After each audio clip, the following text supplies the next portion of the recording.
mode and hopefully show you the right screen. Oh wait, share screen. No, wait. Yeah, that's what I was doing wrong.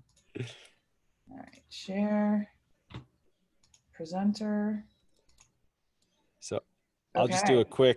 a quick intro. Not Am that I you need it at this sharing? point, but so I'm Clark Dever with Techstars, and Kat Carter is joining us from Squire. Formerly the director of operations at Squire. Did we decide that we were going to release Way to that? Too steal bad. my thunder, All dude. right. I didn't tell what happened. I just told him.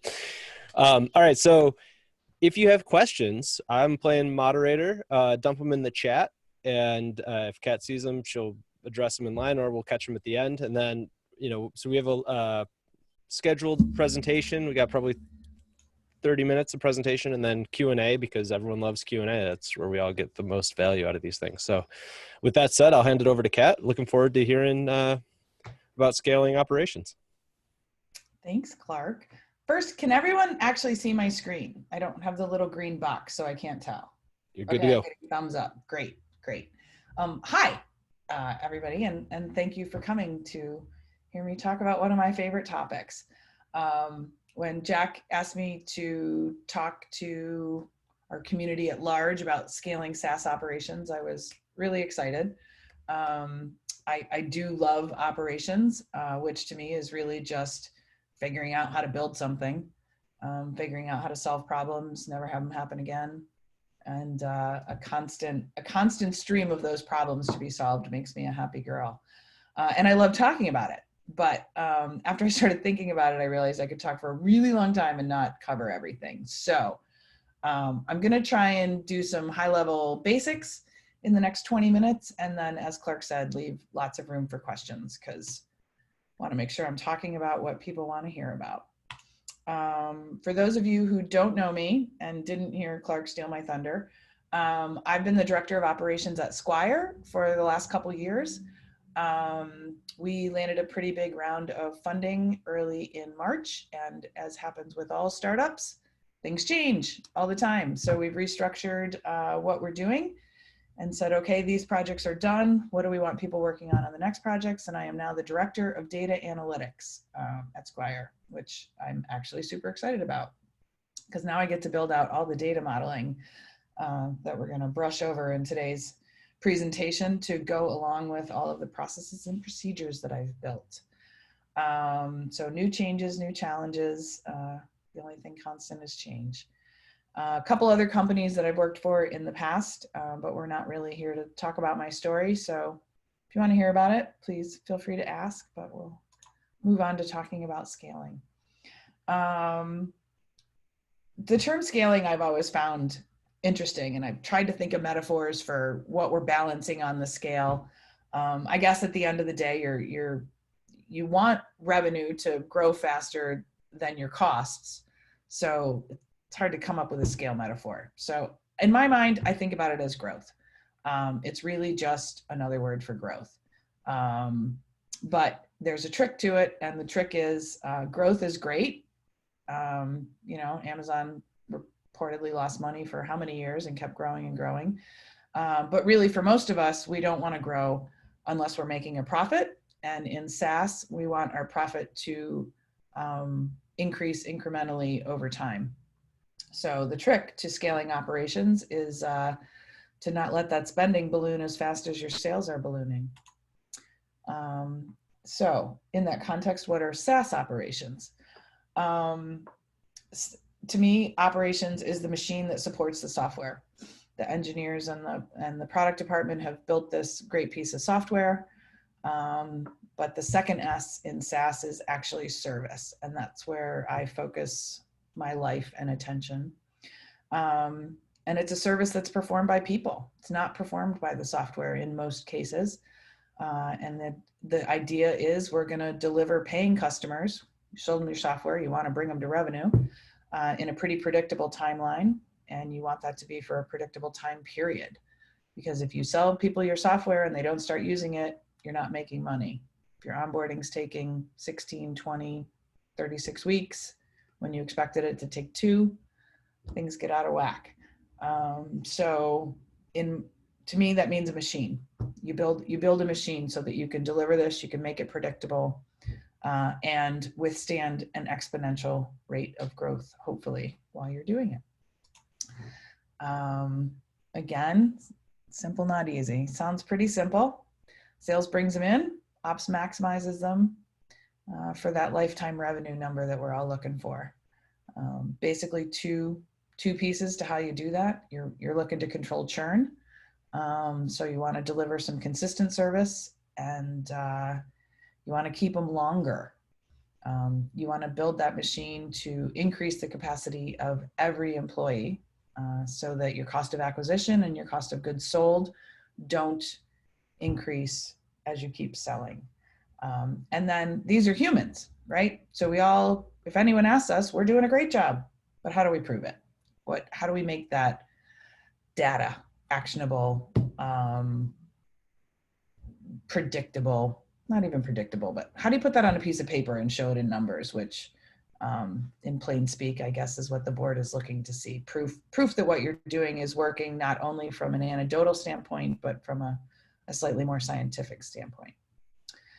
For those of you who are founders and thinking about scaling, I've had it said, but wait, what do you mean scale? Wait, what? The hard part's over. I came up with this great idea. This is my baby, my brainchild. I brought it to life. I got everyone on board. It's been a mad, mad ride. I got my investors. Isn't that the goal? Like, but now we just grow. But in my experience, it's not. My brain doesn't work like that. So I'm the person who comes in at about this point as the founders are thinking about shifting gears and shifting into the next stage of their startup. And something Song, who's one of the founders of Squire, said in an interview, I heard him give about a year and a half ago, really resonated with me, to give me some empathy for where the founders are coming from.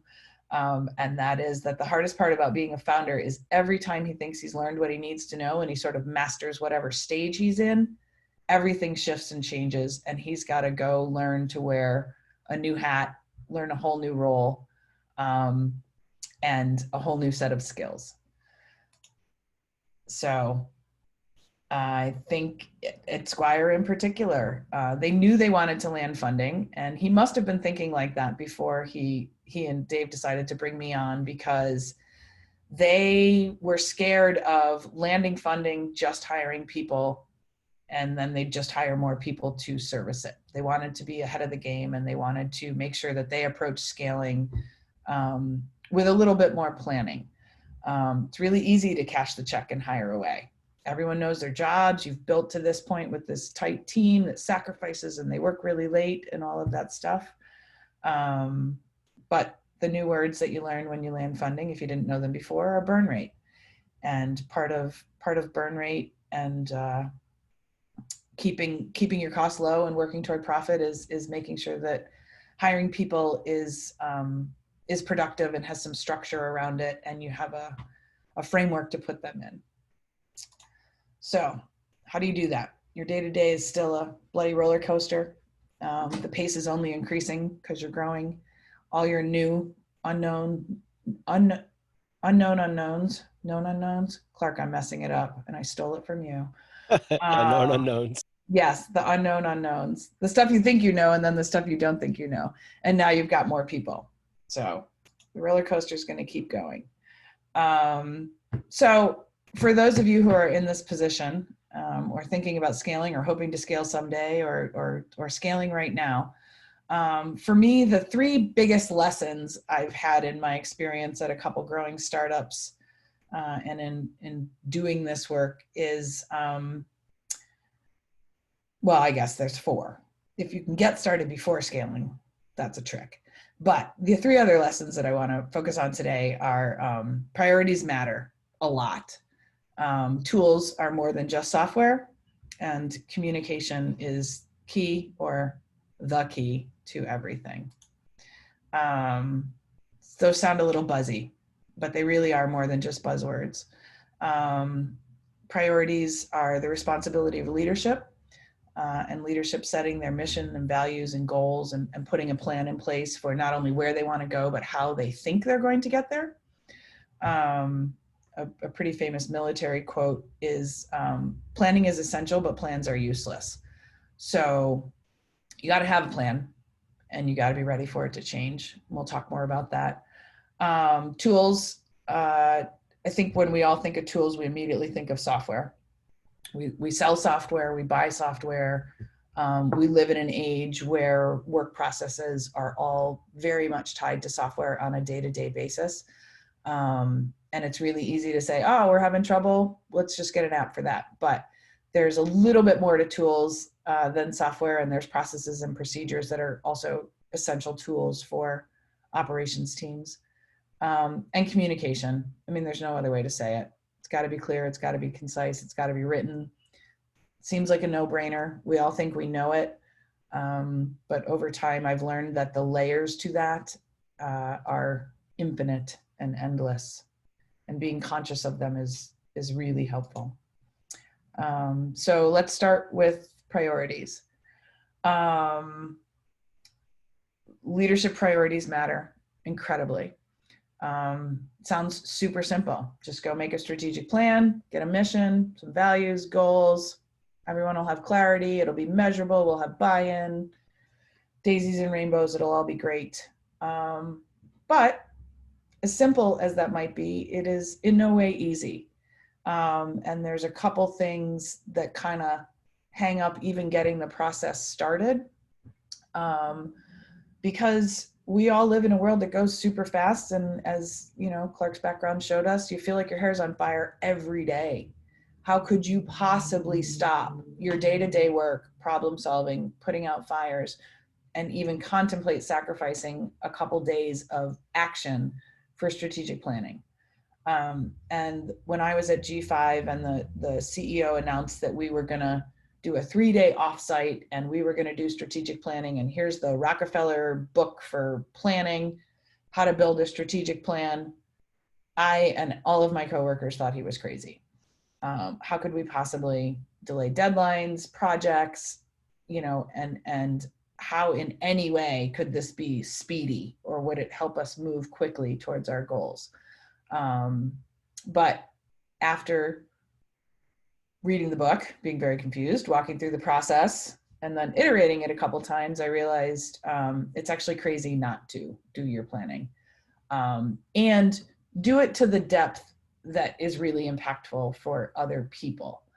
Operations is about maximizing the capacity of every employee. And I have learned over time, I was certainly in ops before I went through strategic planning for a large enough organization that really needed it, and then learned to work in it.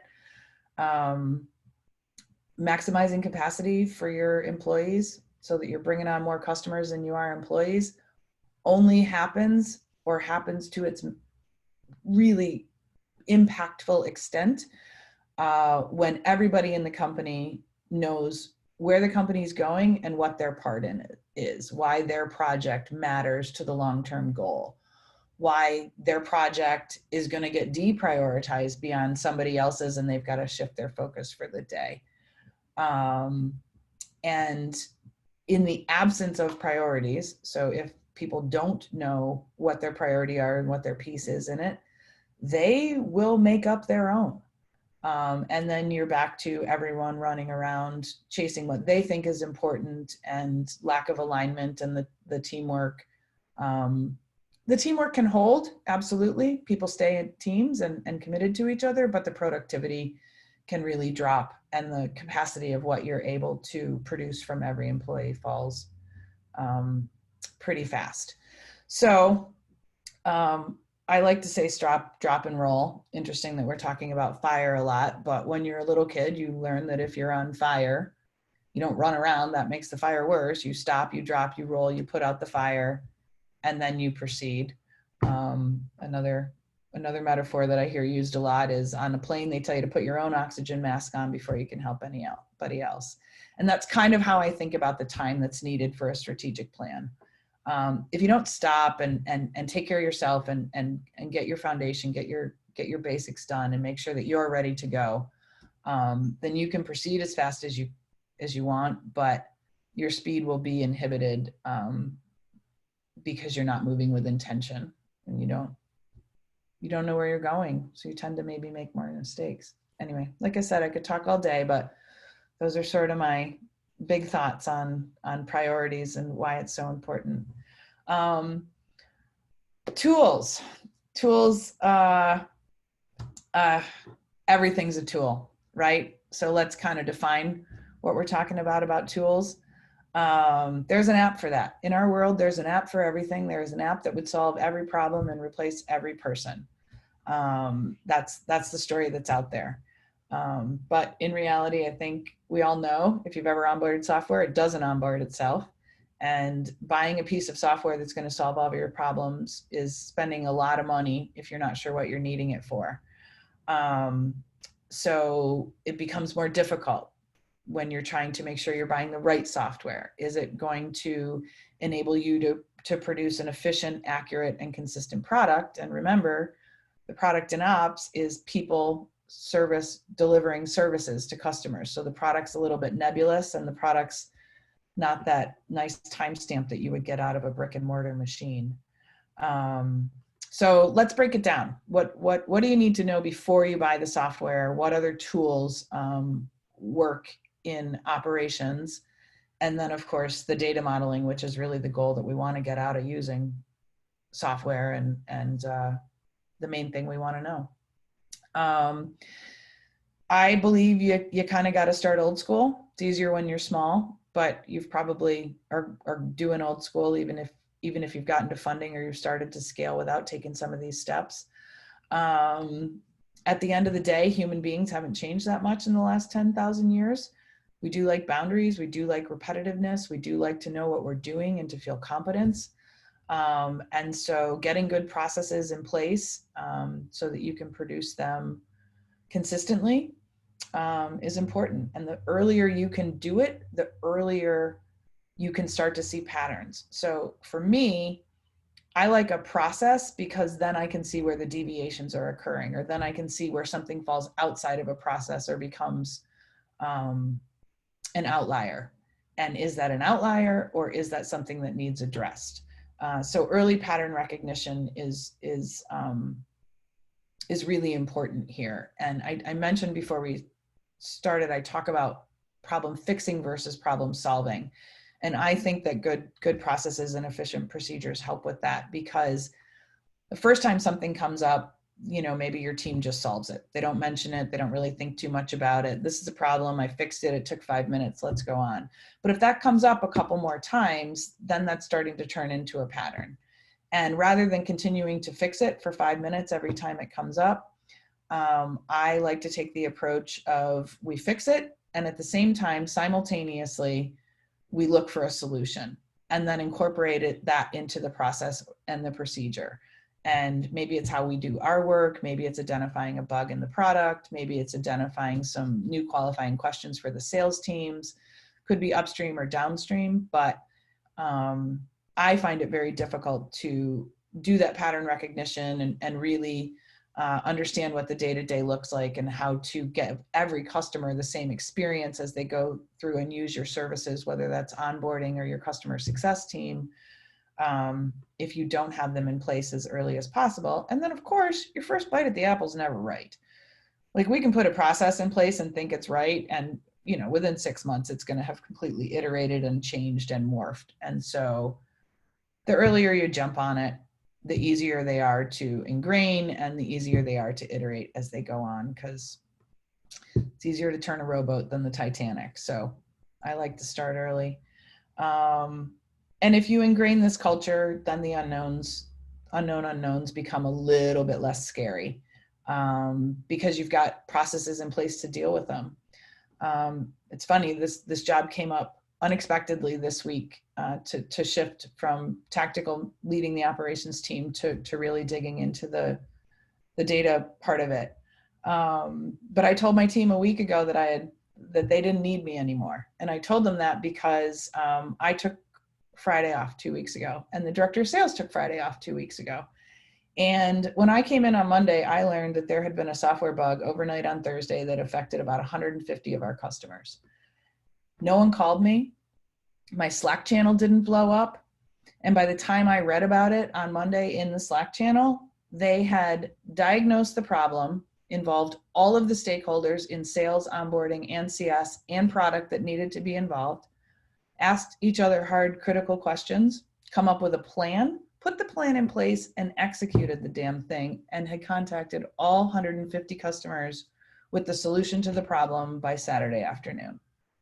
So that when I got there on Monday, it was done. And I, like, to me, that's what I do and why I do it. I could not have been prouder of them. And I don't know, maybe Song and Dave agreed, because now I'm going to go build something else. But that to me is that's the power of processes and procedures is, if you teach them how to think right, when those unknown unknowns come up or when the emergencies come up, the fire drill becomes a whole different thing. So those are the old school tools. The new school tools, I mean, they're not really new school. We just have new ways of dealing with them, right? It used to be a dude in a corner with a light and a pen and, ledgers that were 16 columns wide and pages and pages and pages long. We now use software tools, which makes the data entry much easier. It makes getting the data out much easier. And it gives us all kinds of ways to be accountable.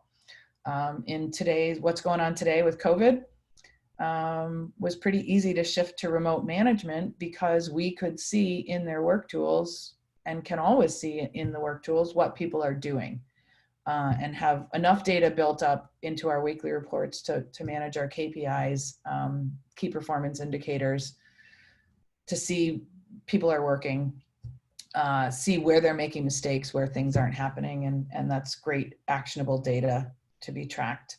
And the other thing about the software tools that really take us to a different level in the world we're in today is, training documentation doesn't have to be a piece of paper or a book. It can be a video. It can be, I don't know, it could probably be a TikTok, although I haven't explored that quite yet. And if you want to scale your operations, what you did in the beginning, which was basically tell the dude next to you what you do, that's not going to scale. And putting some documentation and a training program in place, at Squire took our onboarding. Ramping up employees took about 7 months when I started, and we've got that to under 2 now. So it was hard to stop and write all of that when we wanted to go fast and fix it. But at the end of the day, it saves a lot of time, and you're kind of sacrificing time now to buy yourself time later. So I had to put this in there because it's my favorite thing. So many people have, as an operation, just go to the founders or the CEO and say, okay, we need this. Well, there's an app for that. Can't you just buy an app for that? You don't need anything else. Just go. I heard about it the other day. Okay, well, yes, there is an app for that. There is an app for everything. But obviously it's not quite that easy. To me, the irony is most of us sell software, and yet when we turn around and become the consumer, we get a little bit rookie in our viewpoint. So taking the time to think through what tools you want to use is pretty important. Hopefully, if you have some idea of what your processes are and you have some idea of what you want to be reporting on before you buy the software, that's very, very helpful.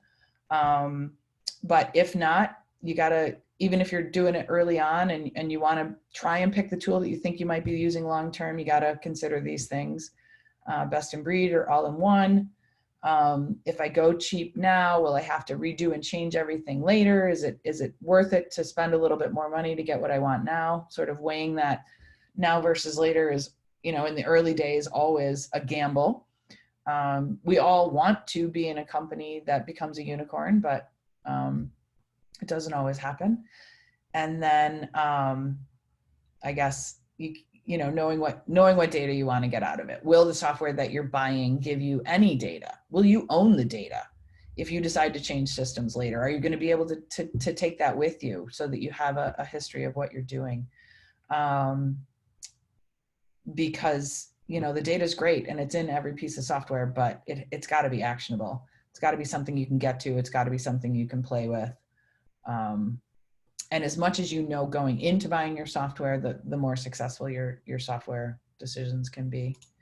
I'm already over 20 minutes. this is the no-brainer, right? We all know that communication is key. We all talk every day, so we're good communicators, right? Well, a couple things to think about. And if any of you have kids, I'm sure this will resonate hard, but employees, although adults, we're all human beings. We think the same thing. Does it work when you tell them once, tell them twice? Do you have to repeat it in meetings? And are you just telling them, or are you acting it as well? Because actions speak louder than words. So you can talk all day long, but if you're not walking your talk, things tend to die. So you put all this time into strategic planning, coming up with a plan, setting these goals, sending everyone toward them. But if it doesn't become part of your vernacular, if you don't continue to communicate it, if your leaders don't continue to talk about it, if you don't continue to review whatever the projects you are and the benchmarks to those projects and how far you've gotten, all of those priorities that you want everybody to have so that you're all moving in the same direction can get lost really, really quickly. And you sort of devolve back into, well, is that still important? I haven't heard about it in a few weeks or a month or whatever. So it's not easy. And there's lots of ways to do it. And then you got to publish it, whether you're pasting it on your walls, you're putting it in your wiki, in your intranet. There's all kinds of ways to do it. And if you guys want to hear more, just ask me questions. There's lots of stories, but I want to try and stick to my word to not take too much time on this. And that's it. Those are my 3 biggest lessons. I don't know about you guys, but honestly, sometimes even when I think about this stuff, I start to hyperventilate. So breathe. You're not alone. Other people have done this before. Your product is new. Your product is different. Your idea is completely unique, but operations are about humans, and that there are lessons to be learned even from other industries and what other people have done, let alone from other founders and other startups who have been through similar paths to what you have been through. And stick to your basics, right? If things are going off the rails, don't look for the crazy answer. Just return to your basics. Are we doing this? Are we doing this? Are we doing this? And that, for someone like me, can be very calming. If it's not for someone like you, I'm sure you all have your own processes of how you sort of breathe, focus, and look at things again. And then it's startup. So rinse and repeat, keep iterating. And the optimist in me is true. Going forward, you got this. It's going to work out. You are going to get through it. The choices that you make along the way will determine a lot about the journey, because it's going to be painful. We wouldn't do it if it wasn't. Otherwise, it wouldn't be fun. But the suffering can be optional. And there's ways to mitigate the pain. And that is my basics on scaling operations. Awesome. Well, thank you very much. Lots of insightful moments in there, Kat. Excuse Vampirina in the background as I am in my children's playroom. Looks like we have some questions from the group, so excited to to get some of this discussion going. Oh, that's flattering. 10 of them. So Kat, Bruce Corn asks, what are the tools that you use for tracking and accountability? And I don't know if you want to stop sharing your screen so we get more face. There you go. Awesome. Yes, thank you. What are the tools for, say that again, sorry. I got distracted. I'm going to close my chat and let you read them to me. All right, sounds good. Okay. What are the tools you use for tracking and accountability? And you mean software tools, I'm assuming? Currently a couple different tools, but it's a combination, right? So I am a lazy person. I don't like to think through things twice. So every time I do something, I write it down and I document it. And out of that, I very quickly start to realize what the patterns are and what needs to be tracked, what the indicators are. And once you figure out what you want to measure, the tool becomes somewhat secondary. For the work that we do, so two teams. The customer success team uses something called Intercom, which is some people use Zendesk, but it's basically a chat functionality. And when we picked that, one of the reasons we picked it was it does really good reporting, and it reports on a lot of the data. So for customer success, we're looking at how long is it taking to answer tickets? What's the happiness factor? Are people happy when they leave? Are they unhappy when they leave? Are they not commenting at all? How long is it taking to resolve a ticket? How long does it take us to get to our customers? Things like that. And the tool eventually will be, I think at the moment we're using you need a data scientist of some sort, whether you want it in-house, or you want to outsource it. You figure out what you want to measure, what your indicators are, and have someone who's way smarter than me write the code, so that the data can pull directly from the system and then spit out the answers that you want. So you can always start with whatever your software tool is and then build on that. Worst case scenario, you've always got Google Sheets. I've done a Well, lot of operational analytics in Google Sheets. yeah, to be honest, that was one of my issues with Intercom. I could pull the data out on a week by week, but I couldn't see trends. And so I have a data sheet. I have a Google Sheet that goes back to October of 2018 that tells us week over week the pieces that we decided we wanted to measure in the customer success team. And we'll probably never do anything with it. We started looking at the data to know where we were and where we wanted to go.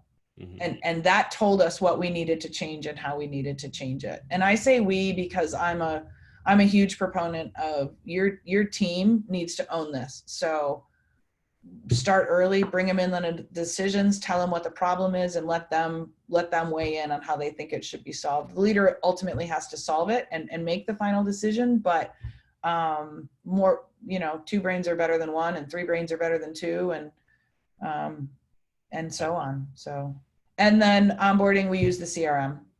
So all of their process steps are mapped into the CRM, and they fill them in with dates or check marks or whatever we need to report out on the other end. It's interesting stuff. Two things that I just wanted to bounce off you. One, you said you built a Google Sheet that has a really far look back, and I think that's important when you're thinking about your ops. As someone who's also run ops, is looking at cyclical things that happen seasonally, right? Like if you're not looking a year in the past, you can miss some big trends that are occurring and be focusing on the noise and local minimums and maximums as opposed to what the data really says over time. And so it's important to kind of look at different time horizons. I would add to that, collecting data and looking at it, even though you don't know yet why you're looking at it or what you're looking for, can also be helpful. So we started collecting a lot of data long before we had the capacity to spit out any reports. But we knew someday we're going to want to know how long it's taking us to onboard these clients. We're going to want to know all these different indicators. So we started putting the data in place and collecting it a long time ago, so that when we did start building our reports, we weren't like, okay, the report's built, now we got to wait for the data. We had the data backlogged, and our data analyst consultant that we work with was like, this is great, right? Like we can see if the model's working, and then very quickly, you guys have actionable stuff to work with. I see that trend repeated across great software development teams and startups, again and again. Just even locally, if I was to list 10 companies, I could tell you who does from day one record all the data we have, because bits are cheap, right? We can write them in our Amazon Web Services database and forget about them until we need them. But when you do need them, when you get hit by an unknown, I'm going to segue to the next question. But when you get hit, it's nice to be able to oh, we already have that. We just need to go figure out what the algorithm is to look at it. So that said, Kat, what is the biggest unknown that is, punched you in the face on a Friday night at 5 p.m.?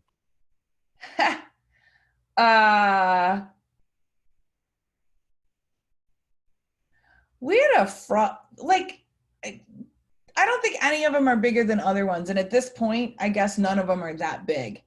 I think the first company I worked with, I came from a very traditional industry. I came from hospitality and the legal profession and the landscaping profession. I had run operations and offices for a number of different kinds of companies, but they were all old, um, established businesses, right? So, in a restaurant, the electricity goes off or the plumbing goes down or the chef calls in sick. It's all pretty normal stuff. So for me in SaaS, I'd never really seen a business like that where in a restaurant, all of that stuff could happen, but at the end of the day, you're just serving food to customers. Like it doesn't really change. So when I came into SaaS that was the first time where, today we're delivering this, and then, okay, never mind. We decided that we're going to sunset that product because nobody's buying it. And now we're going to go do this. And so maybe all of the time and energy you had spent into learning what this piece of the product needs or this product needs, now you're going to do this, or you expand into a new vertical. And so things like that really sent me reeling at first. We had a good one about 6 months ago. We had a hacker figured out how to book barber appointments and pay out the barber using fraudulent credit cards and then into their bank account, and then they were gone. And probably within 6 hours, stole, I don't remember. And Marie's on, she might remember how much, but it was 10, 15, $20,000 probably. So that gets your heart rate going. Like, I never saw that coming. I don't know why, right? Like, we do credit card revenue. Of course, people try and rip off credit card companies, right? It's way easier to call and say, oh, that's fraudulent, than it is to call and say, hey, I don't like my haircut. Could you refund that for me, please? So, yeah, I think the fraud was probably the last unknown that got me really. All right. And it, stopped me cold for a good 5 minutes. So how do you evangelize that sense of urgency that a startup needs, throughout the organization, right? I always used to shout at my team, right? Like, we have a competitor. We just don't know about them yet, right? They're operating, they're gaining market share. They're ahead of us in product development. Let's go. You should always have a sense of urgency. How do you find that in your culture? How do you reinforce it? If you said that to me, I'd be like, fear, dude. Stop with the fear. I don't know. I guess, actions speak louder than words. I'm a fairly urgent person, so I hop on stuff pretty quick, and maybe my teams just know that. But if they don't hop on stuff quick enough for me, I'll let them know. So it just really becomes part of the culture initially. I guess I really rely on these tools. I rely on the KPIs and the priorities. And I have generally found that if you tell them where to go and give them the tools to get there, and then let them do it, and give feedback once a week or some coaching to help them when they might be stumbling.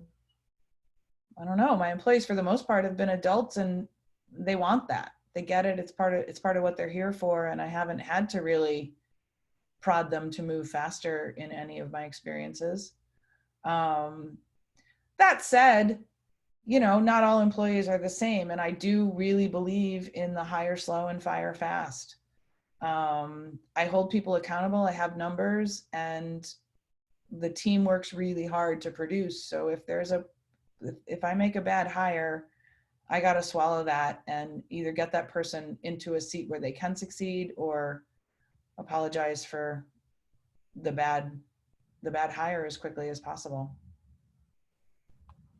Sorry. Really All right, painful. I got I'm not one. gonna lie, it's super hard to do, but I can't sacrifice the many for one. Yeah, it's the weight of leadership. Yeah. Uh, so, throughout this, you've spoken frequently about communication. When do you think it, makes sense to bring on a full-time communications person, right? Is that something that you use marketing for at first? Do you do, because internal communication as you're scaling is obviously important, right? Hires and fires, and you're talking about priorities from the top and leadership. All of those are comms Right. activities. Is there a point when you need to hire someone to do that as a full-time job? Um, okay. So externally, as soon as you're really ramping up your marketing, I think you want to have someone who knows how to professionally communicate. So that's external.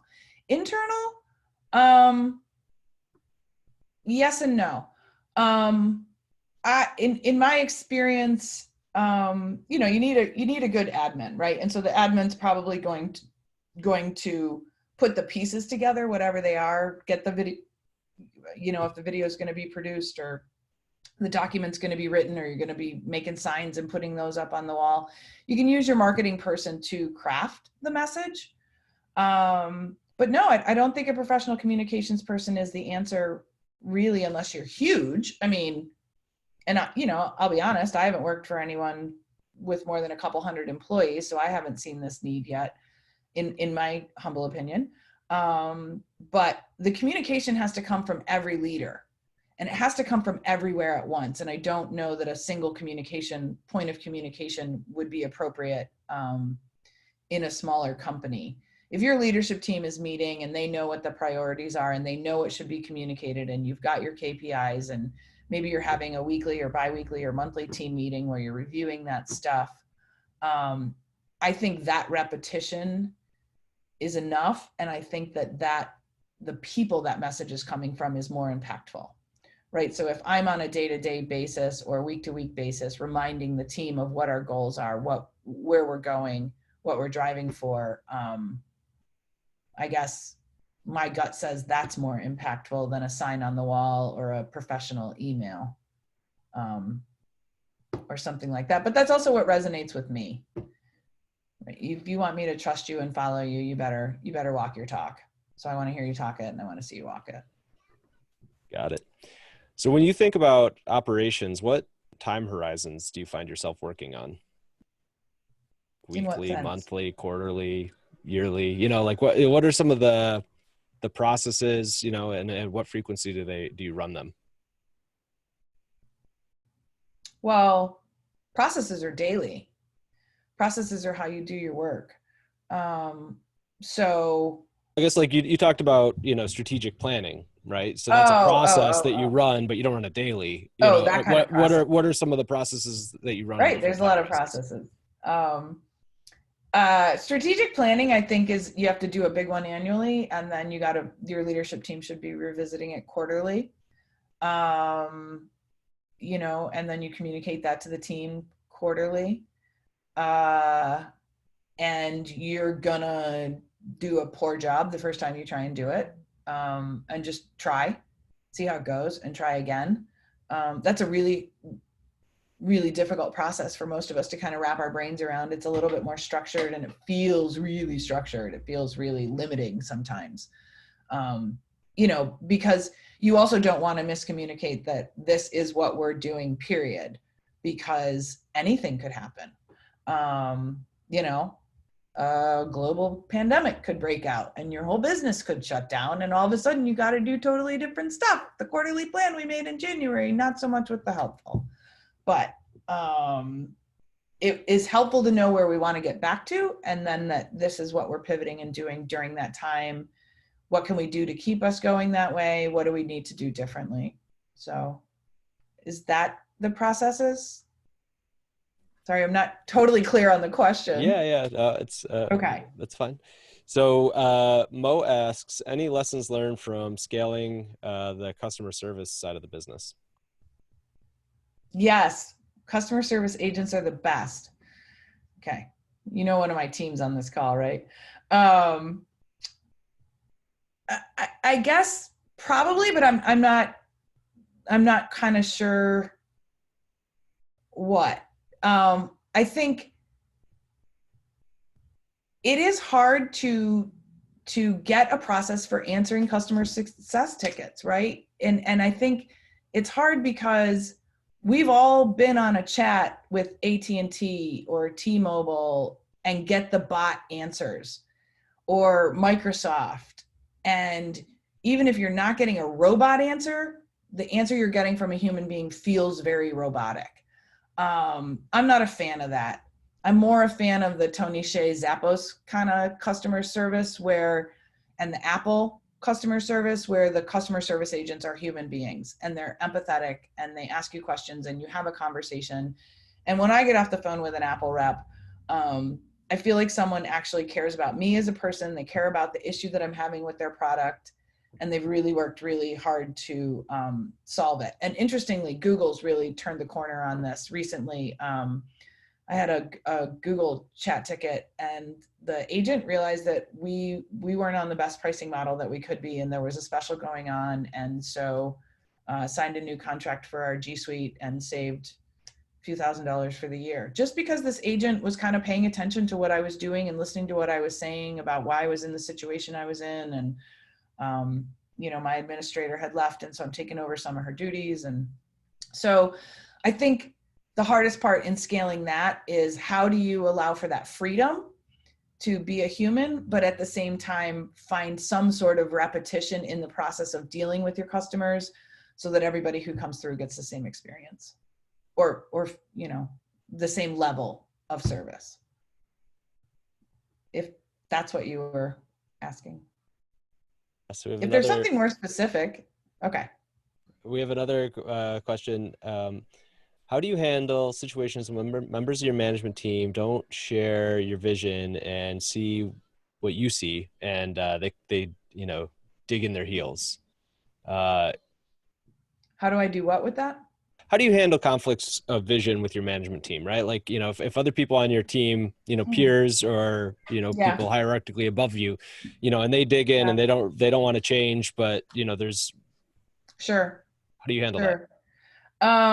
Well, I breathe, because generally when I share an opinion, I'm relatively committed to it and I've thought it through. So I'm surprised when people don't see my vision, but that's naive and silly. So I have to breathe and remember that we're all humans. I guess if they don't share my vision and they are my bosses and therefore don't want me to execute on my vision, then I don't, right? We pick a new vision. If it's a peer who thinks that what I'm doing in my department is going to impact another department, certainly try talking. I'm very direct, as you may have noticed, but exploring why they don't see the vision. Maybe I'm not communicating it right. Maybe they're seeing something else. Certainly trying to see what they're seeing. What is their vision? What are the alternative ideas? I get accused of wanting to be right a lot. I don't actually care whether or not I'm right most of the time. I want to know the right answer. So if something that I think is right, you don't think is right, I really do want to know why you don't think it's right. And there's a really good chance that my mind will be changed. Maybe there's points I haven't thought of, perspectives I haven't seen, facts I don't know. So my initial step is always to have a conversation, and to see if we can get deeper to the why. And then at the end of the day, so you win some, you lose some. Sometimes you got to execute somebody else's vision. You're on mute, Clark. Yeah. I've been using spacebar mute, but I was in the chat box. I was saying I agree with you that talking to people is always the best first step. Find out what they see that you don't. Is, being direct and ask questions. So. All right. So there's a question. Do you have an ideal ratio of customer support staff to revenue? Like how do you determine when you need to hire? Yes, you do. But it changes. I think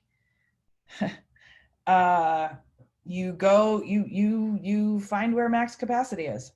And if you're measuring, right? So we'll take an easy one, CS. One of the indicators we have is how many support requests are we getting every week, right? So we're getting 300 a week, we're getting 300 a week, we're getting 300 a week. It bumps to 350, it bumps to 400, it bumps to 450. You've got 3 employees. They were handling 300 and they had time on their hands. You got to 350, they were fine. 400, they were fine. 450, they were fine. 500, the place catches on fire. Okay, 450 is your number. 3 people, 450, 150 tickets. But then you got to back it further, right? So how many customers did you have that drove 300 tickets? When you increased, how many customers, how many, went every 50 tickets a week, how many customers did it take to drive that up? And that's how I like to model it out as far back as I can get it. You can watch a ticket trend all day long, but if you don't know where they're coming from, and then the other thing that you kind of have to take into consideration with that is, okay, you had 500 this week, but then you immediately drop back to 400. So you gotta kind of push a little bit and see how long those numbers are sustaining. Because if it's a couple week pain period that's going to go back down, you don't want to hire and then not need the person.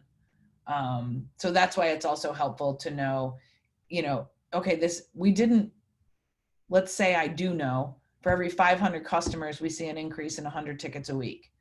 Well, my tickets have increased 100, but we didn't bring on 500 new customers. So was it a bug? Was it a one-time thing?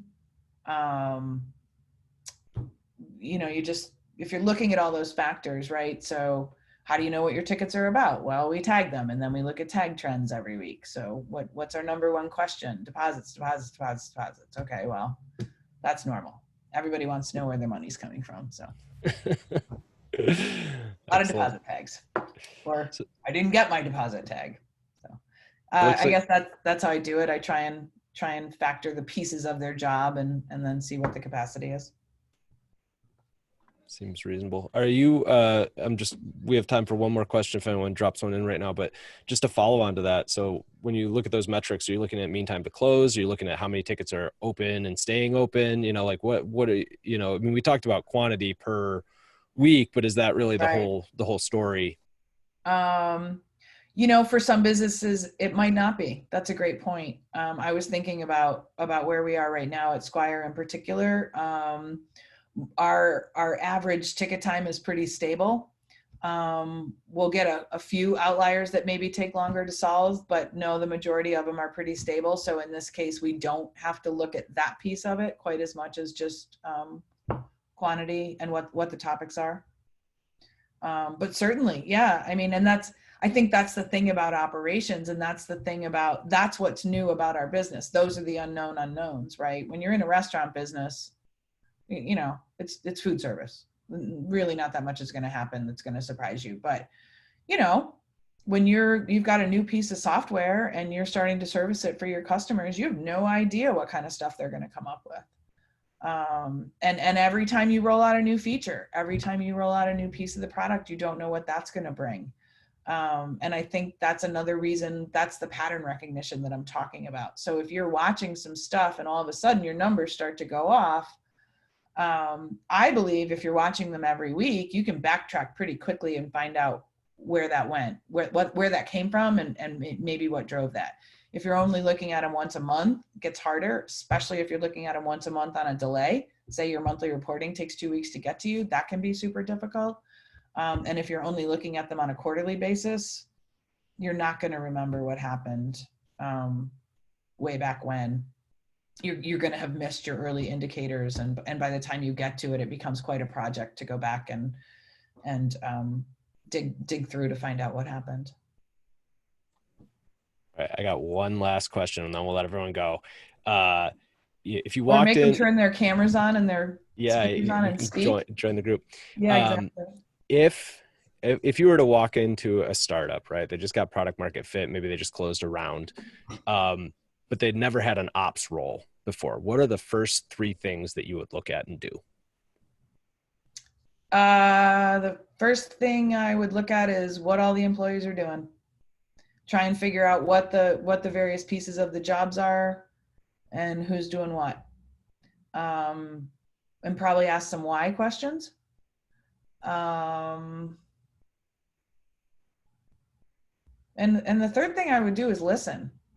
I'm a pretty big believer in, and depending on the size of the company, right? But especially if you're a new leader, but even if you're just a new employee, any kind of employee, you should come in and listen for a while. Listen to what's going on around you. Listen to what people are saying. Listen to the history that's there to be learned. Um, you know, just pay attention, watch and listen, ask questions. Awesome. Well, thank you so much, Kat. Really appreciate you dropping so much knowledge on us and being so open and sharing with your wisdom. You know, I know it's hard earned. So really appreciate the time that you've spent with Sure. us today. Sure. Thanks for letting me see your faces. I recognize half of them. Eric, you're new to me. And thank you to all the attendees for swinging by and saying hello as well. Appreciate it. Yeah. Thanks. Hope I get to see you guys in the real world soon. Right, Madonna? Yeah, absolutely.